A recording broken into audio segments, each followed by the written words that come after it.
Hello guys, টিডব্লিউ সোহেলের welcome to my channel. আপনাদের মধ্যে অনেকেই আছে ইউটিউবে নতুন কাজ করা শুরু করেছেন। আপনারা অনেকে জানে না কিভাবে সঠিক নিয়মে ইউটিউবে ভিডিও আপলোড করতে হয়।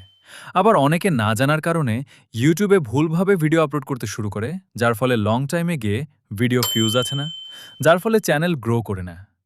আজকের এই ভিডিওতে কিভাবে ইউটিউবে ভিডিও ছাড়তে হয় দেখিয়ে দেব। অনুরোধ করব ভিডিওটা স্কিপ করবে না, লাস্ট পর্যন্ত দেখবেন। ভিডিওটা যদি ভালো লাগে একটা লাইক আর একটা সাবস্ক্রাইব করে দেবে। চলো শুরু করা যাক। ইউটিউবে ভিডিও ছাড়ার অনেকগুলো অপশন আছে। আপনারা চাইলে ক্রোম ব্রাউজার দিয়েও ভিডিও আপলোড করতে পারবেন। ইউটিউবের যে অ্যাপ্লিকেশন রয়েছে তা দিয়েও আপলোড করতে পারবেন। তাছাড়া এখন লোক যেটা ব্যবহার করে ভিডিও আপলোড করছেন সেটা হলো ওয়াইটি স্টুডিও। ওয়াইটি স্টুডিও যেটা আছে, আপনারা প্রথমে গুগল প্লে স্টোরে চলে যাবেন।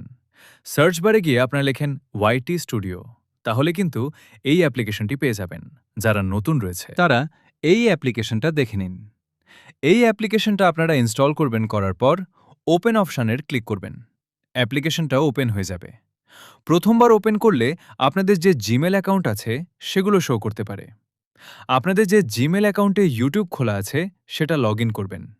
এখানে আসার পর সবার প্রথমে যে কাজটা করতে হবে ইউটিউবে ভিডিও আপলোড করার জন্য, সেটা হলো ডান কোণের ওপরে যে প্লাস আইকন আছে ওখানে ক্লিক করব। ওখানে দেখছেন আপনার যে গ্যালারি আছে, গ্যালারি ওপেন হয়ে গেছে। আপনারা যে ভিডিও ছাড়বেন সেটা ক্লিক করে নেবেন। তারপর লেখা আছে ক্রিয়েট এ টাইটেল। এখানে সঠিক টাইটেল লিখতে হবে, কারণ আপনার ভিডিও টাইটেলে সাহায্যে এগিয়ে যাবে। তোকে আমি আমার এইখানে টাইটেল দিয়ে দিয়েছি, তোমরা তোমার ভিডিও অনুযায়ী টাইটেল দিবেন। এখানে যে ডিসক্রিপশন আছে, ডেসক্রিপশনে আপনাদের নিজের মতো ডিসক্রিপশন দেবেন। এরপরে যে ব্যাপারটা আছে দেখতে পাচ্ছেন, ভিজিবিলিটি অবশ্যই আপনারা আনলিস্ট রাখবেন। যদি পাবলিক করেন তাহলে ভিডিও আপলোড করার পর ডাইরেক্ট লোক দেখে ফেলবে। ক্ষেত্রে আনলিস্ট কি সুবিধা হবে, পরে আপনারা আপনাদের থাম্বনেল দিতে পারবেন। আরও যা কিছু ভুল আছে তা সংশোধন করতে পারবেন। তবে আনলিস্ট করে দিলাম। তারপর একটা অপশন আছে, অডিয়েন্স বলে একটা অপশন আছে, ওখানে ক্লিক করবেন। তারপরে কেন করে রাখবেন, কেন নো করে দিচ্ছি। আপনি যে ভিডিওটা আপলোড করবেন ওটা বড়দের জন্য না, ছোটদের জন্য। তবে যদি বাচ্চাদের জন্য করেন তাহলে ইয়েস করতে হবে, আর বড়দের জন্য করলে নো করবেন।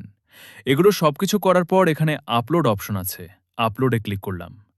আপনারা দেখতে পাচ্ছেন টাইমিং দেখাচ্ছে কতক্ষণ পর আপলোড হবে।